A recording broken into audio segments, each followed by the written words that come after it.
இன்னைக்கு நம்ம பார்க்க போற கதை மாட்டு சந்தை அப்படிங்கிற ஒரு சிறுகதை. மாதவி குட்டி அவங்க எழுதியிருக்காங்க. இது ஒரு மலையாள சிறுகதை, தமிழ்ல மொழிபெயர்க்கப்பட்டிருக்கு. மாலை நேரத்துல ஒரு அறிமுகமில்லாத ஒரு மனுஷன் படுகிற கடந்து வரதை பார்த்த உடனே கமலாட்சி கையில இருக்கிற தொடப்பத்தை அப்படியே கீழே போட்டுட்டு வாசலுக்கு ஓடி வந்து ஒரு தூண்ல சாஞ்சுக்கிட்டு அப்படியே அவனை பார்த்துட்டே இருக்கான். அவன் நல்ல ஆடைகளை உடுத்திருக்கான், நல்ல ஒரு பட்டு மாதிரி இருக்கு அவன் போட்டிருக்கிற ஆடைகள். செருப்பையும் அவன் போட்டிருக்கிற செருப்பு, கையில இருக்கிற தோல் பை எல்லாம் பார்த்துக்கிட்டே அப்படியே அவனையே பார்த்துக்கிட்டே இருக்கான். திடீர்னு அவளுக்கு தான் எப்படி இருக்கும் அப்படின்னு நினைக்கும் போது தான் கொஞ்சம் அழுக்கான ஆடைகளை உடுத்திருக்கோமேன்னு தெரிஞ்ச உடனே அவளுக்கு கொஞ்சம் வெக்கமா இருந்தது. ஆனா அவ உள்ள போறதுக்கு முன்னாடி வீட்டுக்குள்ள போறதுக்காக திரும்புறா. அதுக்குள்ள அவன் கேக்குறான், இங்க யாரும் இல்லையா அப்படின்னு. இல்ல, மாமா குருவாயூருக்கு போயிருக்காரு, நாளைக்கு தான் வருவாருன்னு கமலாட்சி சொல்லிட்டு வேகமா உள்ள ஓடுறா.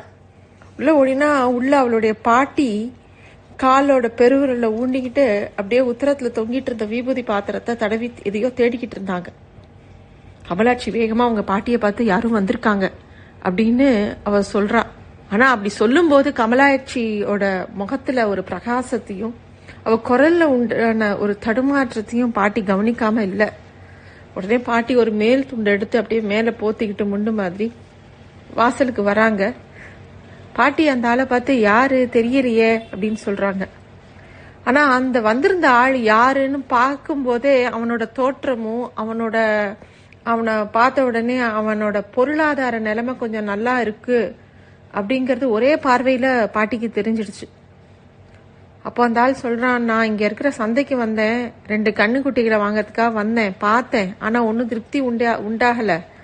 இனி வடக்காஞ்சேரிக்கு தான் நாளைக்கு போகணும், காலையில தான் பஸ் இருக்குன்னு சொன்னாங்க, அதனால ஏதாவது ஒரு இடத்துல தங்கிக்கலான்னு நினைச்சேன், நான் நாயர் தான் அப்படின்னு அவன் சொல்றான். உடனே பாட்டியா அது புரிஞ்சுது அப்படின்னு சொல்லிட்டு பாட்டி சிரிக்கிறா.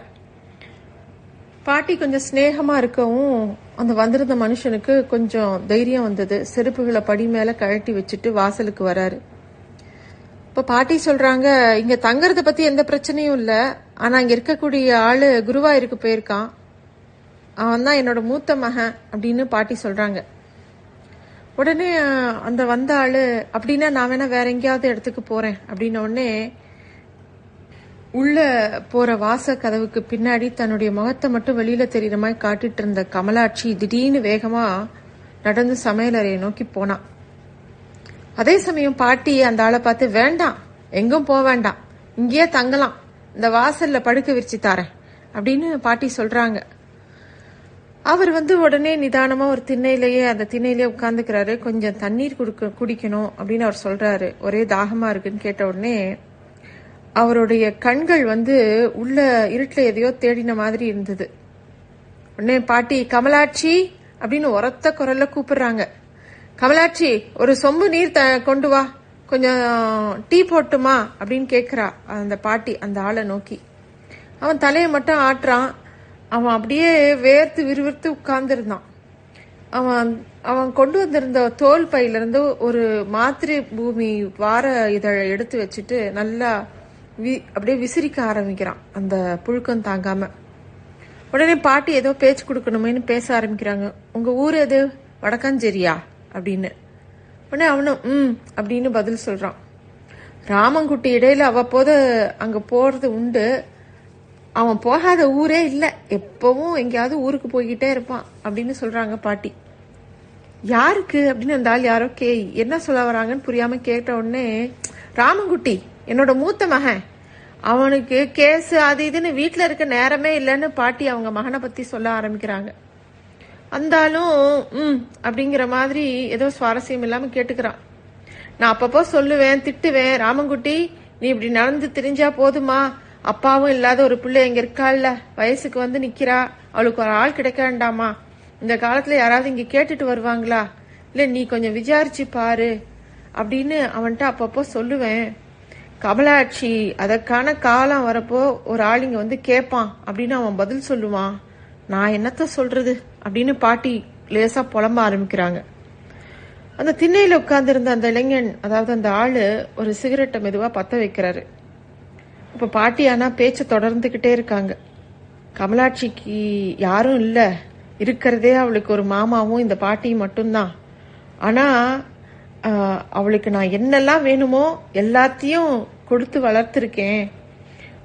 அவளுக்கு வேணுங்கிற பணத்தை கூட அவங்க அப்பா இறக்கறதுக்கு முன்னாடி பேங்க்ல போட்டிருக்காரு. 5000 ரூபாய் போட்டிருக்காரு. சர்க்கிள் இன்ஸ்பெக்டரா இருந்தாரு. கொரட்டில் மாதவன் நாயர்னு சொல்லுவாங்க. நல்ல ஒரு மெலிஞ்ச ஒரு ஆள் அவரு அப்படின்னு சொல்லிட்டு பாட்டி தன்னோட மேல் துண்டை எடுத்து கண்களை அப்படியே ஒத்திக்கிட்டு தன்னோட கதையை அப்படியே சொல்றாங்க. தன்னோட அந்த பொண்ணை கமலாட்சியை பத்தி சொல்றாங்க. அவளை நான் வெளியில விட்டதே இல்லை. இப்ப பாக்குற பெண் பிள்ளைகள் மாதிரி எல்லாத்தையும் வேணும்னு அவ ஆசைப்படுறதும் இல்ல. கடை வீதிக்கு திரையரங்குக்கெல்லாம் அவ போகிறதுக்கு நான் அனுமதிச்சதே இல்லை. அதனால அவ எங்கேயுமே போகாம இங்கேயே இந்த சமையல் அறையிலேயே தான் இருப்பா. சமையல் செய்யறது, அதை பரிமாறுறது, அப்படித்தான். ஒரு பாவம் அப்படின்னு பாட்டி அந்த பொண்ணை பத்தி சொல்றாங்க. அதுக்கு அந்த ஆளு பெண் பிள்ளைகளை வீட்டுல அடைச்சி வைக்கிறது ஒரு தவறான விஷயம், கொஞ்சம் உலக அனுபவம் அப்படின்னு ஏதோ சொல்ல வராரு. உடனே பாட்டி விடல. உலக அனுபவம் அதுவும் இருக்கே, நான் சொல்ல வேண்டாம்னு நினைச்சேன். கமலாட்சி இடையில அவ்வப்போது அவளோட அத்தை வீட்டுக்கு போய் தங்கிட்டு வருவா. திருச்சூர்ல இருக்காங்க அவங்க. அங்க திரும்பி இருந்துட்டு வரும்போது முகம் முழுக்க வெள்ளைப்பொடியும் கையில நகத்துல சாந்தும் எல்லாம் இருக்கும். அவளுக்கு நாகரிகம்னா ரொம்ப பெரிய மோகம். நிறைய ஆங்கில புத்தகம்லாம் படிப்பா. ஆங்கிலத்திலேயே ஸ்லோகம் கூட சொல்லுவா. அவளுக்கு ரொம்ப விருப்பம் அப்படின்னு பாட்டி கமலாட்சியை பத்தி சொல்லும் போது கமலாட்சி ஒரு கோபத்தோட வாசலுக்கு வரா. தன்னோட கையில இருந்த தண்ணியும் டீயும் அப்படியே திண்ணை மேல வைக்கிறா. அந்த ஆள் டீயை பார்த்தோன்னு எதுக்கு இதெல்லாம் அப்படின்னு சிரிச்சுக்கிட்டே கேக்குறான். கமலாட்சி முகத்தை குனிஞ்சுக்கிட்டு அப்படியே பேசாம இருக்கா. கமலாட்சி மாநிறம்தான், கொஞ்சம் குறைவான உயரம் இருக்கக்கூடிய ஒரு பெண்ணா இருந்தா. அழகுன்னெலாம் சொல்ல முடியாது. ஆனா பாட்டி கமலாட்சியை பத்தி பேசும்போது அந்த ஆள்கிட்ட, கமலாட்சி பிறந்தப்ப எல்லாரும் சொன்னாங்க பாட்டி குழந்தை அவங்க சாயல்னு. குழந்தை என்ன நேரம் தங்கம்தான். அதுக்கப்புறமா வெயில்ல எல்லாம் போய் இந்த நிறமாயிடுச்சு. ஆனா பெண்கள் எப்படி தெரியுமா, அவங்களுக்கு நிறம் எப்ப தெரியுமா வரும், பிரசவம் ஆனாதான் அவங்களோட நிஜமான நிறம் தெரியும். நான் கூட கருப்பா தான் இருந்தேன். 1-2 குழந்தைங்க பிறந்தப்புறம்தான் நான் வெள்ளையாயிட்டேன் அப்படின்னு பாட்டிக்கு சொல்லிக்கிட்டே போறாங்க. இதெல்லாம் பாட்டி பேசும்போது கமலாட்சிக்கு ரொம்ப கோபமா வந்தது மனசுக்குள்ள. பாட்டிக்கு பைத்தியம் தான் பிடிச்சிருக்கு அப்படின்னு முணுமுணுத்துக்கிறா. ஆனா அவ உள்ள போகாம ஒரு தூணை பிடிச்சிட்டு அங்கேயே நின்னுட்டு இருந்தா. இடையில அப்பப்போ அந்த ஆளு தன்னை பாக்குறான் அப்படிங்கறது மட்டும் அவளுக்கு நல்லா புரிஞ்சுது. பாட்டி திருப்பியும் கமலாட்சியை பத்தி சொல்றாங்க. அவ ஒரு அப்ராணி, எதுவும் வேண்டாம் அவளுக்கு, எதையும் பார்க்க வேணாம், அப்படி ஒரு குணம். சமீபமா கூட ஓட்டு போடுறதுக்காக எல்லா பெண்களும் சேர்ந்து புறப்பட்டு போனப்போ கமலாட்சியை பார்த்து, நீயும் வேணா ஓட்டு போட்டுட்டு வாயேன் அப்படின்னு நான் சொன்னேன். அதுக்கு அவ என்ன சொன்னா தெரியுமா, எனக்கு இப்போ ஓட்டும் வேண்டாம் காங்கிரஸும் வேண்டான்னு அப்படின்னு பாட்டி சொன்ன உடனே அதுக்கு அந்த ஆளு, அது நல்லதுக்கு இல்ல, நாட்டு விஷயங்கள்ல பெண்களுக்கு ஈடுபாடு இருக்கணும் அப்படின்னு அவர் ரொம்ப தீவிரமா யோசனை பண்ணிட்டு சொல்றாரு. அப்படி அவர் சொல்லும் போதே கமலாட்சிக்கு அப்படியே கண்கள்லாம் அப்படியே ஈரமாயிடுத்து அவர் பேசின விதம். உடனே பாட்டி சுதாரிச்சுக்கிட்டு, நான் அதை எப்படியோ சொல்லாம விட்டுட்டேன் பாருங்க. கமலாட்சி ஓட்டு போடுறதுக்கு தான் போகல, உண்மைதான். ஆனா ஓட்டு எண்ணு தொடங்கினப்போ கமலாட்சி தான் முன்னாடி போய் நின்னா, எல்லா ஓட்டையும் இங்க கொடுங்க அப்படின்னு சொல்லி நானே எண்ணி தரேன்னு சொன்னா. அன்னைக்கு ஆரம்பத்துல இருந்து கடைசி வரைக்கும் அவ அங்கதான் இருந்தா அப்படின்னு பாட்டி சொல்லவும் அந்த இளைஞன், அந்த ஆளு காரணமே இல்லாம விழுந்து விழுந்து சிரிச்சான். பாட்டிக்கு ஒன்னும் புரியல. கொஞ்ச நேரத்துக்கு பாட்டி அமைதியா இருந்தாங்க. அதுக்கப்புறம் ரொம்ப கோபத்தோட கமலாட்சிய பார்த்து சொன்னாங்க, உள்ள போ, சாப்பாடு தயார் பண்ண வேண்டாமா, இங்க நின்று பேச்சு கேட்டுட்டு இருந்தா போதுமா அப்படின்னு கோபமா பேசுறாங்க. கமலாட்சிக்கு முகம் ஒரு மாதிரி ஆயிடுத்து. நேரா சமையலறையை நோக்கி உள்ள போயிட்டா அவ.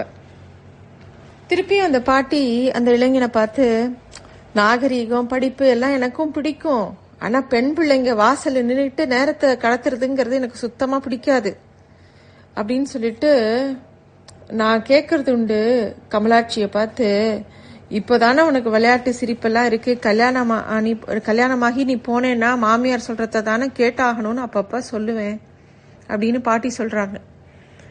பாட்டி அப்படி சொல்லும் போது அந்த ஆளும் அப்படின்னு கொட்டுறான். மெதுவா பாட்டி, உங்க வீட்டுல யாரெல்லாம் இருக்காங்க அப்படின்னு மெதுவா கேக்குறாங்க. எல்லாரும் இருக்காங்க, நாங்க மொத்தம் 17 பேர் அப்படின்னு அந்த ஆள் சொல்றாரு. ஆஹா, அதான் நல்லது. பாகத்தை பிரிச்சு ஒவ்வொருத்தருக்கும் வீட்டை கட்டி தனித்தனியா வாழறதை விட ஒன்னா வாழறது இணையா எதுவுமே ஆகாது. அதுதான் ரொம்ப நல்லா இருக்கும் அப்படிங்கிற மாதிரி பாட்டி சொல்றாங்க. அப்படியே பாட்டி தன்னுடைய கால்கள் நல்லா நீட்டி வச்சுக்கிட்டு அந்த இளைஞனை பார்த்து சிரிக்கிறாங்க. அவரும் மாத்ருபூமியை திருப்பியும் பிரிச்சு வச்சுட்டு வாசிக்க ஆரம்பிக்கிறாரு. பாட்டி ஆனா சும்மா இல்ல, திருப்பியும் அந்த ஆள்கிட்ட பேச ஆரம்பிக்கிறாங்க. முன்கூட்டியே சாப்பிட்ற பழக்கம் இருக்கும் அப்படித்தானே அப்படின்னு சொல்லிட்டு, அவ இப்ப சமைச்சிடுவா, அவளுக்கு சமையல்னா ரொம்ப பழகி போன ஒரு விஷயம் அப்படின்னு பாட்டி அந்த ஆள்கிட்ட பேசிக்கிட்டே இருக்காங்க. அவனும் கொட்டுறான். அப்புறமா பாட்டி, நான் கொஞ்சம் போய் குளிச்சுட்டு வரேன், நாமும் சொல்லணும்ல, வயசாயிடுச்சு இல்ல, அதுக்கப்புறம் இந்த மாதிரியான விஷயங்க தானே ரொம்ப முக்கியமானதா ஆயிடுச்சு, அதுதானே முக்கியமான வேலையா இருக்கு அப்படின்னு சொல்லிட்டு பாட்டி மெதுவா எழுந்துக்கிறாங்க. அவன் சிரிக்கிறான். பாட்டி நேரம் சமையல் அறைக்குள்ள போய் கமலாட்சிய பக்கத்துல கூப்பிடுறாங்க. உனக்கு இந்த முண்டு தான் இன்னைக்கு உடுத்திக்கிறதுக்கு கிடைச்சதா? இந்த கறி வேஷம் போட்டுட்டு வாசல்ல வந்து நிக்கணுமா? எப்படி உனக்கு வர தோணுது இப்படி? போய் இந்த முண்டை மாத்து, இந்த சிகப்பு ரவிக்கு இருக்குல்ல, அதை எடுத்து போட்டுக்கோ. வெளியே ஆளுங்க வர்றப்ப கொஞ்சம் பாக்குறதுக்கு லட்சணமா இருக்கணும், உனக்கு ஒண்ணுமே தெரியல அப்படின்னு பாட்டி லேசா கழிஞ்சுக்கிறாங்க. சாப்பிட்டு முடிச்சு தனக்கு விற்கப்பட்டிருந்த அந்த படுக்கையில போய் தூங்கறதுக்காக அவன் படுத்த போது அவன் உள்ள போகிற பாட்டி கிட்ட சொன்னா, நான் இப்போதே உங்ககிட்ட சொல்லிக்கிறேன், நாளைக்கு காலையில விடிகாலம்பறையே எழுந்து நான் பஸ் பிடிச்சு போயிடுவேன், அதனால இப்பயே நான் உங்ககிட்ட நான் ஊருக்கு போறத பத்தி சொல்லிக்கிறேன் அப்படின்னு அவன் சொல்றான். உடனே பாட்டி, அதெல்லாம் வேண்டாம், 10 மணிக்கு கூட ஒரு பஸ் இருக்கு, அதுல போனா போதும், அதுக்குள்ள ராமன்குட்டியும் வந்துடுவான் அப்படின்னு பாட்டி சொல்றாங்க. அவன் எதுவுமே சொல்லல. பாட்டிக்கு பின்னாடி விளக்க பிடிச்சிட்டு நின்றுட்டு இருக்கிற கமலாட்சி அவனை பார்த்து அப்படியே அமைதியா புன்னகைக்கிறான். அவன் அதை பார்க்காத மாதிரி முகத்தை திருப்பிக்கிட்டான். இல்ல, காலையில காப்பி பலகாரம் எல்லாம் சாப்பிட்டுட்டு மெதுவா போகலாம் அப்படின்னு பாட்டி திருப்பியும் சொல்றாங்க. அப்போ அவன் சொல்றான், நாளைக்கு சாப்பாட்டு நேரத்துல நான் வீட்டுக்கு போயிடணும், மூத்த மகனுக்கு பிறந்த நாள் அப்படின்னு அவன் சொல்றான். யாருடைய மூத்த மகன் அப்படின்னு பாட்டி கேட்ட உடனே, என்னோட அப்படின்னு அவன் சொல்றான். பாட்டி லேசா தலையா ஆட்டுறா. அதுக்கப்புறமா பேசுறதுக்கு எதுவும் இல்லைங்கிற மாதிரி உள்ள போய் கதவை அடைச்சிட்டு தாப்பால போட்டான். கமலாட்சி விளக்க தரையில வைத்துட்டு வேகமா தன்னுடைய படுக்கை அறையை நோக்கி போறா. அங்க வெறும் பாயில படுத்துட்டு தன்னோட வாழ்க்கையில சந்திக்கிற ஏமாற்றங்களை பத்தி யோசனை பண்ணிக்கிட்டு கொஞ்ச நேரம் தேம்பி தேம்பி அழ ஆரம்பிக்கிறான்.